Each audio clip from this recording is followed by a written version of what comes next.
quisesse Deus que esse tão ilustre e tão numeroso auditório saísse hoje tão desenganado da pregação como vem enganado como pregador, ouçamos o Evangelho e ouçamos o todo, que foi por todo o Evangelho que foi pregado no Brasil e que do Brasil vem hoje para falar aqui. Diz Cristo: saiu o pregador evangélico a semear a palavra divina. Bom parece esse texto dos livros de Deus. Não só fala em semear, como fala também em sair, pois no dia da colheita, hão de ver quantas sementes foram plantadas e hão de nos medir os passos. Para quem lavra a terra pensando nas recompensas do mundo, o mundo nem satisfaz a energia que se gasta na terra, nem paga o que se anda. Deus não é assim. Para quem lavra com Deus, até o sair é semear e também das passadas dão frutos. Entre os pregadores evangélicos há uns que saem a semear e outros que semeiam sem sair. Os que saem a semear são os que vão pregar a Índia, a China, o Japão, o Brasil. Os que semeiam sem sair são os que se contentam em pregar na pátria. Todos terão sua razão, mas tudo tem sua conta. Aos que têm a seara tão longe, há uma de medir a semeadura. Aos que têm a seara tão perto, há uma de medir a semeadura e há uma de contar os passos. Dia do juízo! Pregadores! Os dominicanos acharam-vos-eis com mais palácio. Os da Companhia de Jesus, os jesuítas, acharam-vos-eis com mais passos. Mas aqui mesmo eu vejo que notais e me notais que diz Cristo que saiu o pregador evangélico, porém não diz que voltou, porque os pregadores evangélicos, aqueles homens que professam pregar e propagar a fé, é bom que saiam, mas não é bom que voltem. Aqueles animais de Ezequiel que simbolizavam os pregadores que tiravam pelo carro triunfal da glória de Deus, que propriedades tinham? Uma vez que iam, não voltavam. As rédeas com que se governavam eram o ímpeto do Espírito, e esse Espírito tinha impulsos para os levar, mas não tinha impulsos para os trazer de volta, porque sair para voltar é melhor não sair. Assim vocês acusam, eu assim também eu digo, sair para voltar é melhor não sair. Mas e se quando o nosso semeador saísse, ele achasse o campo tomado? Se se armassem contra ele os espinhos, se levantassem contra ele as pedras, se lhe fechassem todos os caminhos, o que haveria de fazer? Pois todos esses obstáculos que digo enfrentou o semeador do nosso evangelho. Começou a semear, diz Cristo, porém com pouca sorte, pouca aventura. Uma parte do trigo caiu nos espinhos e afogou-se nos espinhos, outra parte caiu nas pedras e secou-se nas pedras por falta de umidade, outra parte caiu nos caminhos e comeram nas aves e pisaram nos homens. Como vocês podem ver, todas as criaturas do mundo resolveram se levantar contra essa sementeira. Todas as criaturas se reduzem a 4 gêneros: criaturas racionais como os homens, criaturas sensitivas como os animais, criaturas vegetativas como as plantas e criaturas insensíveis como as pedras. Pois faltou alguma dessas que não se levantasse contra o nosso semeador? A natureza insensível perseguiu as pedras, a sensitiva perseguiu as aves, a vegetativa perseguiu os espinhos e a racional perseguiu os homens. Vejam a grande desgraça do trigo, onde poderia esperar maior atenção, maior carinho, aí achou maior agravo. As pedras secaram, os espinhos afogaram, as aves comeram e os homens pisaram. Quando Cristo mandou os apóstolos pregarem ao mundo, disse-lhes dessa maneira: ide e pregai a toda a criatura. Como assim, Senhor? Não são as pedras criaturas? Não são as árvores criaturas? Não são os animais criaturas? E vão os apóstolos pregar as pedras? Vão os apóstolos pregar as árvores? Vão os apóstolos pregar os animais? Sim! Diz São Gregório e depois Santo Agostinho, pois como iam os apóstolos pregar a todas as nações do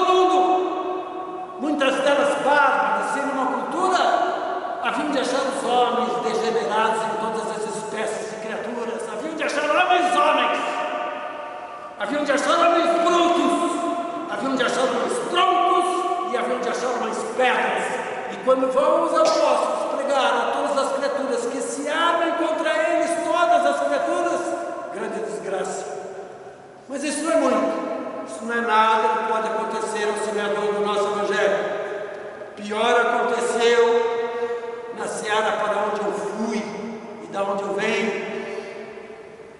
Se vocês prestaram bem atenção, houve aqui trigo afogado, trigo comido, trigo mirrado, trigo pisado e perseguido.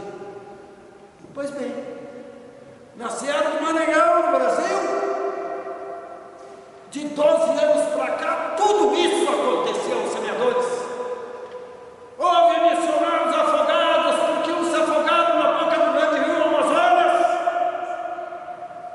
Houve missionários comidos, porque outros foram comidos pelos bárbaros da ilha dos Arvãs. Houve missionários mirrados, porque assim voltaram da jornada do Tocantins, mirrados de fome, de doença, 22 dias perdidos nas brenhas da floresta, matando a sede com um orvalho que lambiam das folhas. E depois de afogados, de comidos e de mirrados, ainda se vejam pisados e perseguidos pelos homens. Mas não me queixo, Senhor, nem eu digo pelos semeadores, embora fossem meus amigos. Só pela seara eu sinto que por causa disso não foi plantada e por causa disso não dará frutos. Para os semeadores, Senhor, e são glórias. Afogados sim, mas por amor a vós, afogados, comidos sim, mas por amor a vós, comidos, mirrados sim, mas por amor a vós, mirrados, pisados e perseguidos sim, mas por amor a vós, pisados e perseguidos. Agora eu volto à pergunta: o que faria? O que deveria de fazer o semeador, vendo os seus primeiros trabalhos tão mal logrados, tão sem nenhum sucesso? Deveria deixar a lavoura? Deveria desistir da sementeira? Deveria ficar sentado no campo, preguiçoso, só por ter ido para lá? Não, claro que não. Mas e se ele voltasse rapidamente a casa, para pegar alguns instrumentos, para limpar a terra das pedras e dos espinhos? Seria isso desistir? Seria isso voltar atrás? Claro que não. No mesmo texto de Ezequiel está escrito que aqueles animais da carroça de Deus, quando iam, não voltavam. Lede agora 2 versos mais abaixo, vocês verão que está escrito que aqueles animais iam e voltavam, a semelhança de um raio purístico. Como é que pode ser isso? No mesmo texto está escrito, quando iam, não voltavam. Depois está escrito que iam e voltavam, a semelhança de um raio purístico. Como é que pode ser isso? Porque quem vai e volta como um raio, não volta. Ir e voltar como um raio não é voltar, é ir adiante. E assim o fez o nosso semeador. Não desanimou nem a primeira perda do trigo, nem a segunda, nem a terceira. E na quarta e última parte do trigo foi com tanta felicidade que ele viu o trigo fecundar com tanta abundância, que ele recuperou tudo o que tinha perdido e ainda teve lucros. O trigo nasceu, o trigo cresceu, o trigo amadureceu, o trigo espigou-se, o trigo colheu-se, o trigo mediu-se. E verificou-se que por um grão multiplicara 100. Que grandes esperanças me dá esta sementeira! Que grande exemplo me dá este semeador! A sementeira me dá grandes esperanças porque é de que os primeiros trigos tenham se perdido, os últimos deram resultado. E o semeador me dá grande exemplo, porque ainda que ele tenha perdido 1, 2, 3 partes do trigo, na quarta e última recuperou tudo que tinha perdido e ainda teve lucros. O trigo nasceu, o trigo cresceu, o trigo amadureceu, o trigo espigou-se, o trigo colheu-se, o trigo mediu-se, verificou-se que por um grão multiplicava 100. É nesse grande frutificado que eu reparo hoje. E é uma dúvida, uma admiração que me traz confuso e suspenso quando eu subo ao púlpito. Se a palavra de Deus é tão eficaz e tão poderosa, como pode ser tão pouco fruto no mundo da palavra de Deus? Diz Cristo que a palavra de Deus frutifica 100 por 1. E eu já me contentaria que ela frutificasse 1%. Se com cada 100 sermões se corrigir e se emendar a um homem, o mundo seria santo. E esse argumento de fé se agrava ainda mais comparamos os tempos passados aos tempos presentes, nos livros eclesiásticos estão escritos admiráveis feitos de pecadores, tantos pecadores convertidos, tanta mudança de vida, tanta reforma de costumes, os reis abandonando os cetros e coroas, os ricos abandonando as riquezas. E hoje? Nunca houve como hoje tantas perseguições na igreja de Deus, e nunca houve tantos pregadores, pois se existem tantos pregadores da palavra de Deus no mundo, e ela é tão eficaz e tão poderosa, como pode ser tão pouco fruto? Essa tão grande e tão importante dúvida será a matéria do sermão de hoje. Começarei primeiro pregando para mim. Quem sabe ouvindo o que eu tenho a dizer, eu aprendo a pregar melhor. Depois pregando a vocês, para que aprendam a ouvir. Existem 3 motivos para que a palavra de Deus faça pouco fruto no mundo através de uma pregação. Ou o pregador prega errado, ou é o ouvinte que não sabe ouvir, ou é da parte de Deus. Para que uma alma se converta através de uma pregação, há de concorrer o pregador com a doutrina, persuadindo, o ouvinte com o conhecimento, percebendo, e Deus com a graça, iluminando. Para um homem ver a si mesmo, são necessárias 3 coisas: olhos, espelho e luz. Se tem espelho e luz e se é cego, não se pode ver, por falta de olhos. Se tem olhos e espelho e é de noite, não se pode ver, por falta de luz. E que coisa é a conversão de uma alma? A não ser um homem entrar dentro de si e ver-se a si mesmo. Pois para um homem ver a si mesmo são necessárias 3 coisas: olhos, espelho e luz. Deus há de concorrer com a graça, que é a luz, o ouvinte com o conhecimento, que são os olhos, e o pregador com a doutrina, que é o espelho. Ora, suposto que para a conversão de uma alma através de uma pregação são necessários esses 3 concursos, o de Deus, os pregadores, os ouvintes, de quem é a culpa porque a palavra de Deus faz tão pouco fruto no mundo? É de Deus? É dos pregadores ou é dos ouvintes? Primeiramente por parte de Deus não é, nem pode ser. Por parte de Deus não falta, nem pode faltar. Essa proposição é de fé, definida no Concílio Tridentino e no nosso Evangelho temos: do trigo que caiu à terra 4 vezes, 3 vezes se perderam. Por que se perderam essas 3 partes? Uma ficam nos espinhos, outra ficam nas pedras, outra ficam nos caminhos. Isto é o que diz Cristo. Notai no que não diz. Cristo não diz que nenhuma parte desse trigo tenha se perdido por causa do sol ou da chuva. E é muito comum, vocês sabem disso, uma lavoura inteira se perder por causa de chuva em demasia. É muito comum uma lavoura inteira se perder por causa de chuva em demasia. Então por que Cristo não introduz na palavra do Evangelho que alguma parte desse trigo tenha se perdido por causa do sol ou da chuva? Porque o sol e a chuva são influências do céu. E deixar de frutificar a semente da palavra de Deus nunca há de ser por culpa do céu, é sempre que ser por culpa nossa. Ou porque caiu nos espinhos, ou porque caiu nas pedras, ou porque caiu nos caminhos. Deus está sempre pronto da sua parte, com o sol para iluminar, com a chuva para regar, com o sol para aquecer, com a chuva para amolecer os nossos corações, se nós assim quisermos. Pois se Deus dá o sol e a chuva aos bons e aos maus, aqueles que querem fazer bons, como a negará? Esse ponto é tão claro que não há por nos determos nele por mais tempo, mais provas. Segue-se então que é ou por culpa dos pregadores ou por culpa dos ouvintes. Por culpa dos ouvintes também não é. Em uma plateia tão ilustre e tão numerosa como a de hoje, fazer pouco fruto a palavra de Deus é admissível, mas não fazer nenhum fruto, por culpa dos ouvintes não é, e eu provo. Os ouvintes ou são bons ou são maus. Se são bons, faz neles muito fruto a palavra de Deus. Se são maus, ainda que não faça fruto, faz efeito.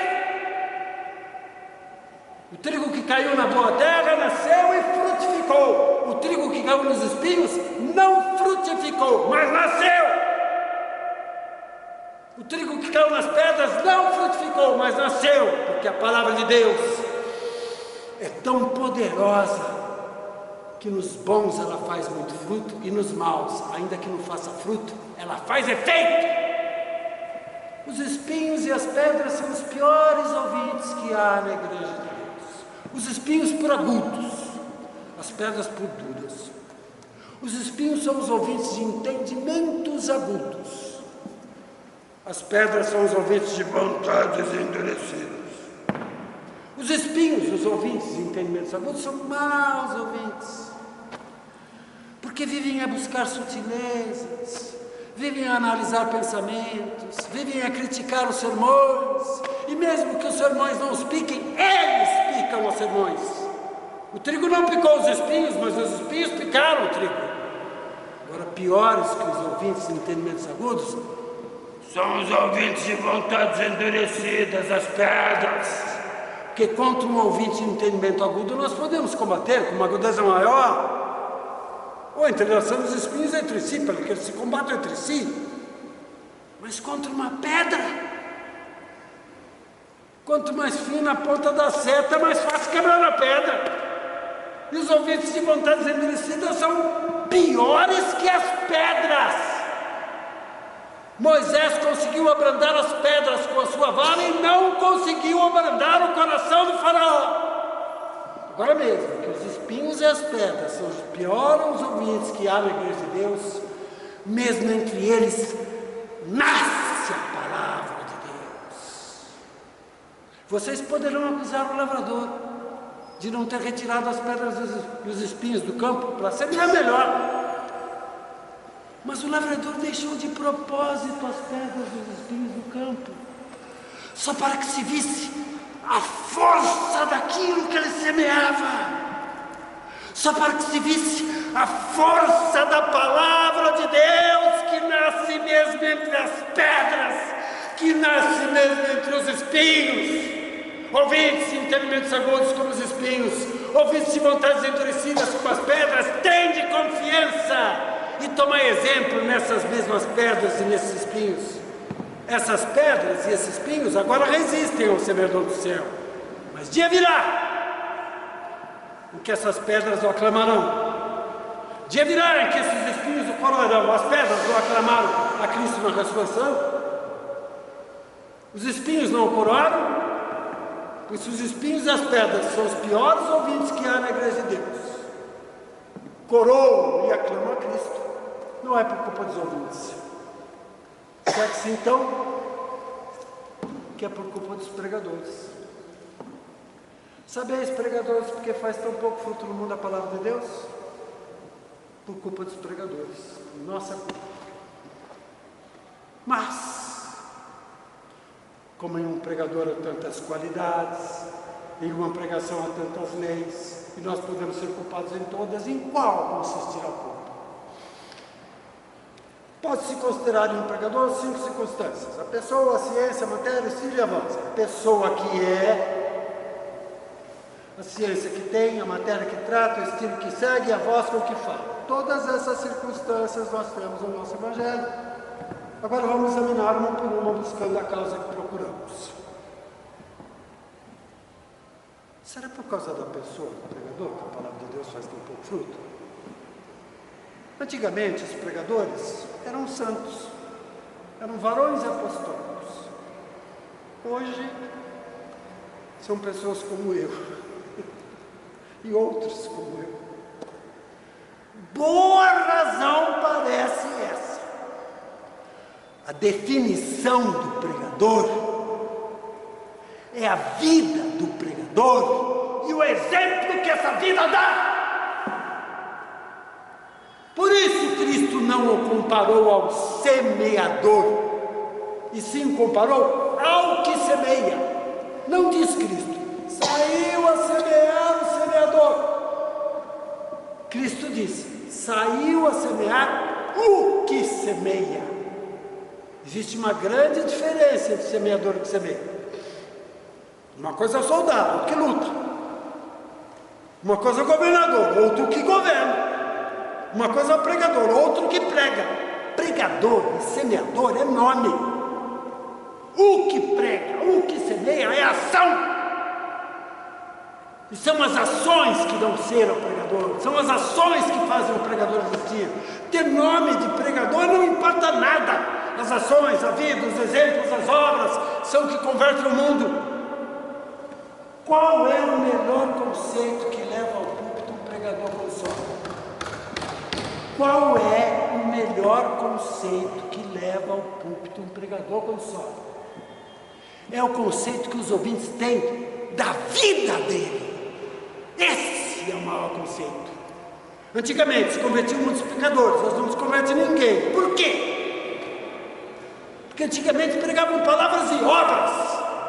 Hoje se pregam palavras e pensamentos. E palavras sem obras são como tiros, sem balas. Fazem muito barulho, mas não ferem. Davi derrubou o gigante Golias, mas não foi com o estalo da pedra que ele derrubou. Foi com a pedra. Por isso, compara Cristo pregar a semear. Compara Cristo pregar a semear, porque pregar é falar, faz com a boca palavras. Pregar é semear, faz com as mãos obras. Para se pregar ao vento, bastam palavras. Para se pregar aos corações dos homens, são necessárias obras. E a razão disso é que as palavras entram pelos ouvidos e as obras entram pelos olhos. E os homens acreditam muito mais naquilo que veem do que naquilo que ouvem. Se os ouvintes vissem em nós tudo aquilo que ouvem de nós, os abalos, os efeitos dos sermões seriam bem outros. Chega um pregador ao pretório de Pilatos, pregando a paixão. Conta como a Cristo fizeram o rei de zombaria. A plateia ouve silenciosamente. Conta pregadores, porque fazem tão pouco efeito os nossos sermões. Porque pregamos aos ouvidos, não pregamos aos olhos. São João Batista convertia muitos na Judéia, mas por quê? Porque a sua vida era o exemplo daquilo que ele dizia. Ele dizia: homens, fazei penitência. E o exemplo mostrava: eis, aqui está o homem que é o exemplo das perezas da penitência. Ele pregava o jejum contra os regalos e demasias da gula, e o exemplo mostrava: eis, aqui está o homem que se alimenta de mel silvestre e de gafanhotos. Ele pregava fugir das ocasiões do mundo, o retiro do mundo, e o exemplo mostrava: eis, aqui está o homem que fugiu das cortes e do convívio humano e foi morar nas covas e nos desertos. Pois se falamos uma coisa e fazemos outra, como poderão acreditar em nós, ouvintes? Se os ouvintes têm diante de si os nossos vícios, como poderão acreditar em nós? Boa razão parece essa da definição do pregador ser responsável pelo pouco fruto da palavra de Deus do mundo. Mas mesmo esse exemplo tem contra si o exemplo, a experiência de Jonas. Jonas, fugitivo de Deus, iracundo, impaciente, mais amante de si do que da glória de Deus. Pois esse homem Jonas,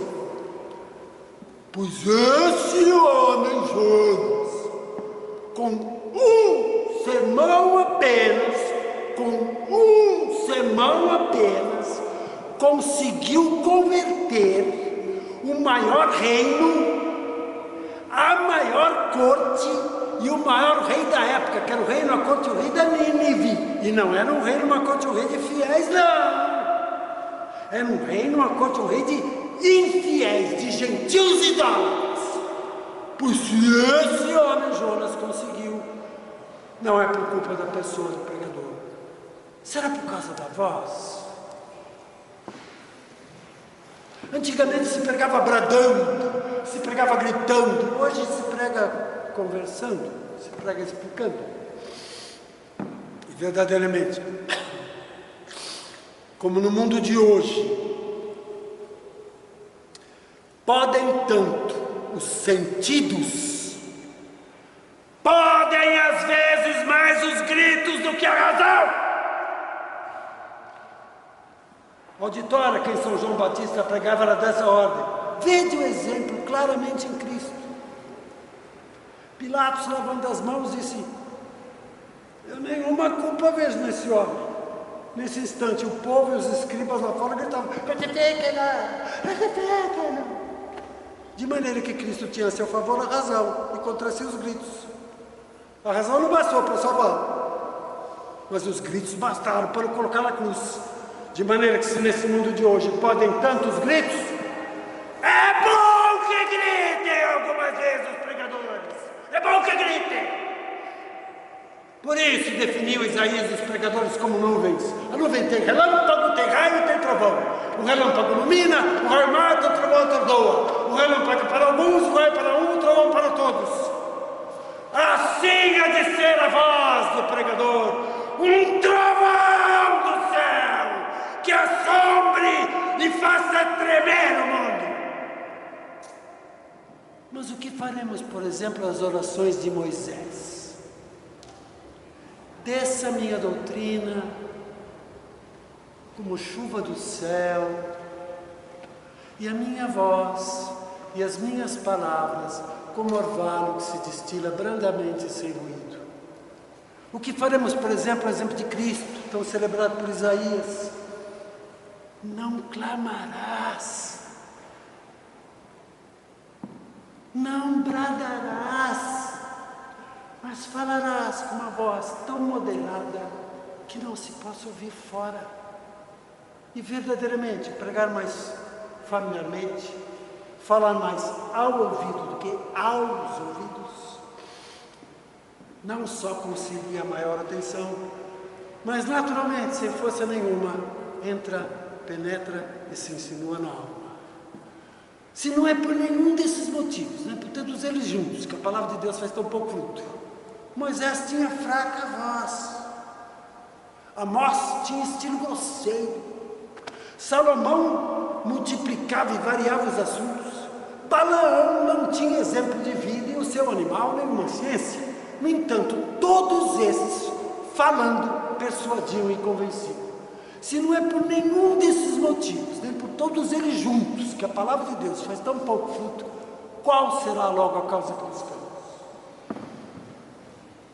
As palavras que tomei para o tema dizem: Semen est verbum Dei. A semente é a palavra de Deus. Sabeis, cristãos, porque faz tão pouco fruto no mundo a palavra de Deus? Porque os pregadores pregam palavras, mas não pregam palavras de Deus. As palavras de Deus, no sentido em que Deus as disse, são palavras de Deus. As palavras de Deus, no sentido em que nós queremos, são palavras do demônio. Tentou o diabo a Cristo no deserto, para que Cristo transformasse as pedras em pão. E Cristo respondeu: nem só de pão vive o homem, mas também da palavra de Deus. Essa sentença era tirada do 8º capítulo do Deuteronômio.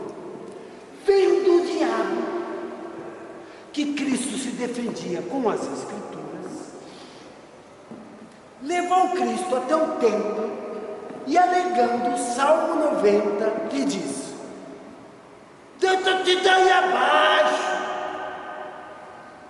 pois prometido está nas Sagradas Escrituras que os anjos te tomarão nos braços para que não te faças mal. De maneira que Cristo se defendeu com as Escrituras. E o diabo tentou a Cristo com as Escrituras. Todas as Escrituras são palavras de Deus. Então como pode Cristo se defender com as Escrituras e o diabo tentar a Cristo com as Escrituras? Porque Cristo disse as Escrituras no sentido verdadeiro. E o diabo disse em sentido alheio, torcido. E as palavras das Escrituras ditas em sentido verdadeiro são palavras de Deus. ditas em sentido alheio, são armas do diabo, são tentações, e foi assim que tentou o diabo derrubar a Cristo do pináculo do templo, e ainda hoje vem tentando derrubar a Cristo do pináculo do templo, que é o púlpito, que é o lugar mais alto que existe no templo. Tentou o diabo a Cristo no deserto, no monte e no templo. No deserto com a gula, no monte com as ambições, no templo com as escrituras mal interpretadas. E é essa tentação de que mais padece a igreja de Deus: escrituras mal interpretadas. E se o diabo não conseguiu ainda derrubar a Cristo do pináculo do templo, que é o púlpito, com as escrituras mal interpretadas, pelo menos a fé em Cristo ele tem derrubado bastante. Agora dizem-me, pregadores, eu agora estou me referindo àqueles pregadores indignos verdadeiramente de tão sagrado nome. Dizei-me, esses assuntos inúteis que levantais, essas empresas que prosseguis e julgais agudas, vocês as encontraram nos profetas do Velho Testamento? Nos apóstolos e evangelistas do Novo Testamento? Ou no autor de ambos os testamentos, nosso Senhor Jesus Cristo? Não, claro que não. Porque vocês pegam as palavras pelo que soam, não pelo que significam, e muitas vezes nem pelo que soam, e ver o auditório cabecear essas coisas, quando nós aqui deveríamos dar com a cabeça nas paredes e estamos ouvindo isso. Oh, que bem levantou o pregador! Mas que foi que levantou? Um falso testemunho ao santo, um falso testemunho ao texto, um falso testemunho ao entendimento, ao sentido de ambos. E vocês acham que a palavra de Deus deve frutificar de falsos testemunhos? Se alguém parecer demasiada censura que faço, ouça. Estava Cristo diante de Caifás, acusado, quando a ele vieram duas falsas testemunhas, como diz São Mateus. E as duas falsas testemunhas disseram que ouviram Cristo dizer que, se os judeus destruíssem o templo, ele, Cristo, tornaria a reconstruí-lo em 3 dias. Se nós lermos São João, nós veremos que realmente Cristo disse isso. Pois se Cristo disse isso, por que São Mateus chama as testemunhas de falsas testemunhas? No mesmo São João nós temos a resposta. Porque Cristo estava se referindo ao templo místico do seu corpo, que os judeus destruíram e 3 dias depois ele tornou a reconstruí-lo na ressurreição. E as testemunhas estavam se referindo ao templo material dos judeus, por isso eram falsas testemunhas, por isso levantaram falsos testemunhos, por isso eu ouço falsos e falsos testemunhos de seu nome, Senhor. Quantas vezes eu ouço dizer que dizeis o que nunca disseste? Quantas vezes eu ouço que são palavras vossas ou que são imaginações minhas, que eu também não quero me furtar a esse número de maus pecadores. Só rogo, Senhor, para que as nossas palavras, as nossas ambições, as nossas vaidades não tenham a mesma eficácia das suas palavras e da sua divina vontade. Miseráveis de nós, miseráveis dos nossos tempos, onde se veio a cumprir a profecia de São Paulo. Dia virá, de São Paulo, em que os homens não sofrerão uma doutrina sadia, mas para seu apetite terão um tão grande número de pregadores, feitos aos montes, sem escolha, pregadores que virão dizer o que vocês querem ouvir, virão adular-lhes as orelhas, e vocês abrirão os ouvidos às fábulas e fecharão os ouvidos à verdade. Fábula tem 2 significados: ou é fingimento ou comédia. Fingimento que são pensamentos aéreos, sem fundamentos de verdade. e comédia. Porque é assim que vocês veem as pregações, como comédias. E os pregadores como comediantes. E eu, que achava bom nessa época em Portugal, que o rei tivesse abolido as comédias do teatro, não aboliu. Mudou o teatro para o púlpito.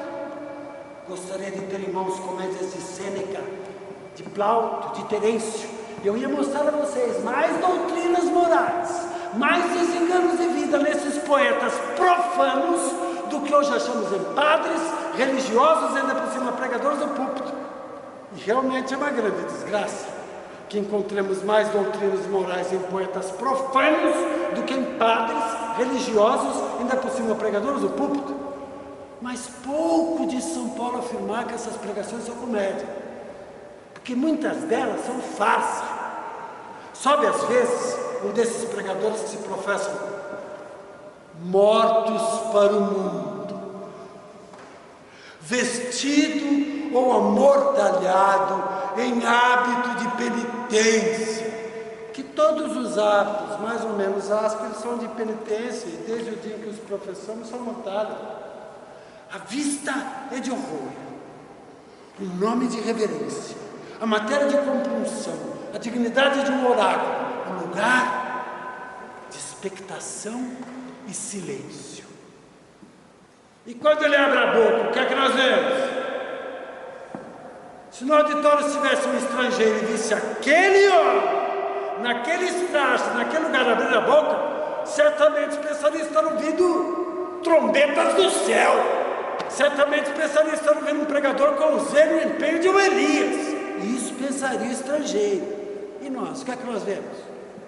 Nós vemos uma figura muito afetada, muito polida, logo começar a se desgarrar, a motivar os desvelos, a acreditar em empenhos, a lisonjear precipícios, a brilhar auroras, a toncar primaveras, a derreter cristais, a desmaiar jasmins e outras mil indignidades como essas. Não é isso uma farsa? Mas digna de riso se não fosse motivo bastante para chorar. Na comédia, o rei se veste como rei e fala como rei. O lacai se veste como lacai e fala como lacai. O rústico se veste como rústico e fala como rústico. Pois as pregações são comédia. Por que os padres não se vestem como palhaços?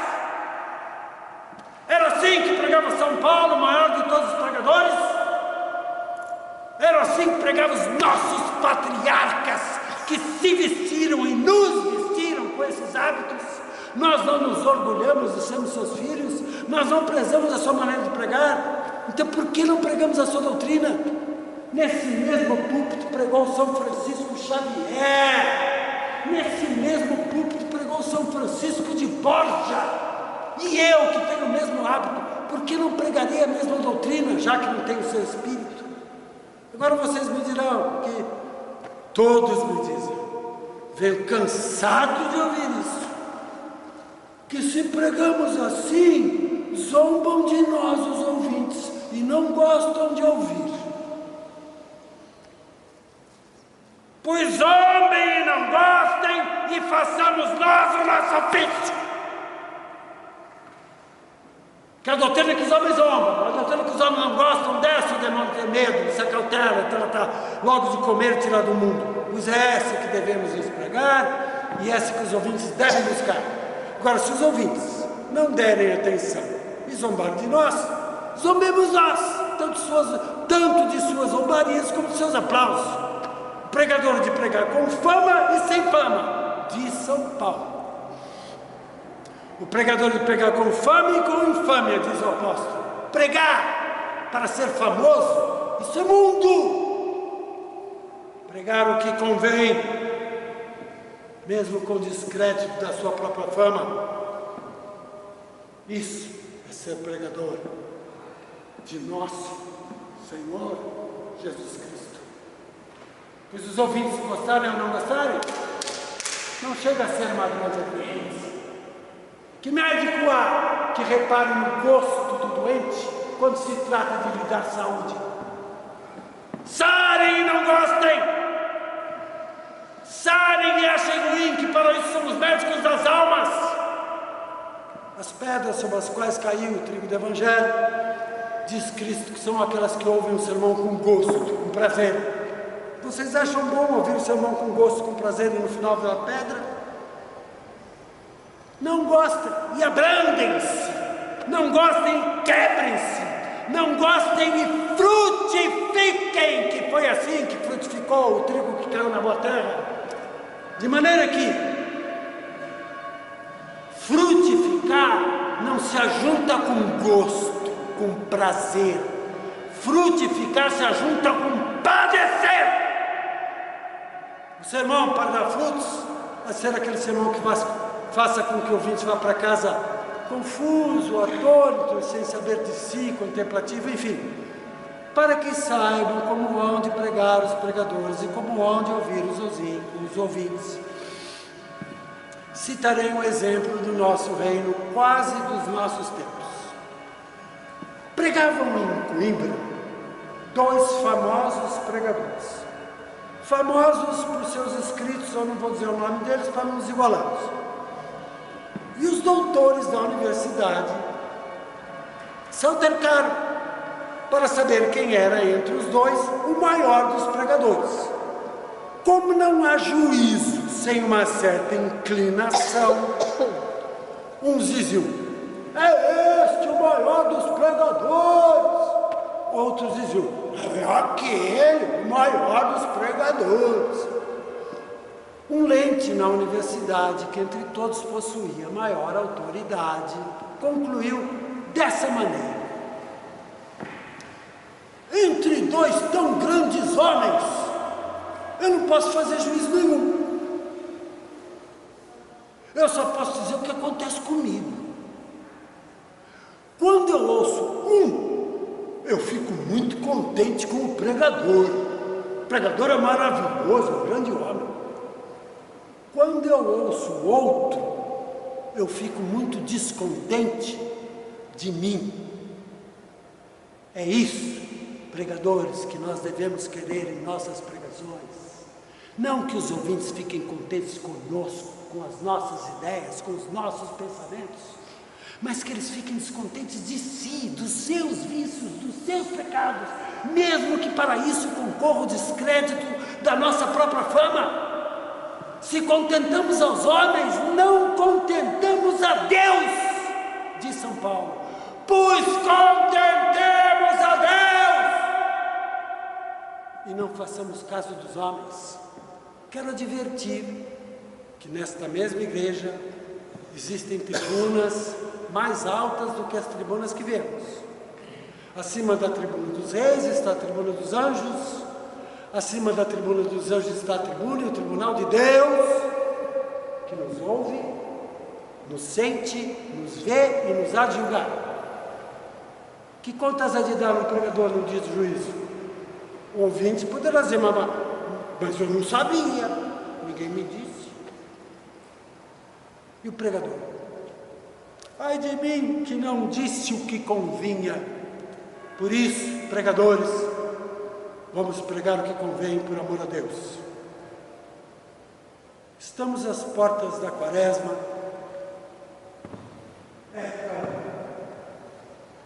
em que principalmente se semeia a palavra de Deus no mundo, em que ela se arma contra os vícios.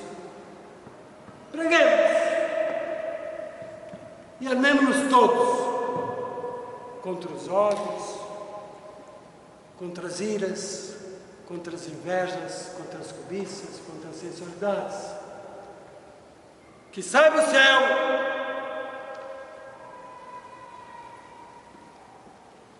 que ainda existe gente na terra que se põe do seu lado. Que saiba o inferno que ainda existe gente na terra que lhe faça guerra com a palavra de Deus. E que saiba a mesma terra, e que saiba a mesma terra, que ainda está em estado de reverdecer e de dar muito fruto.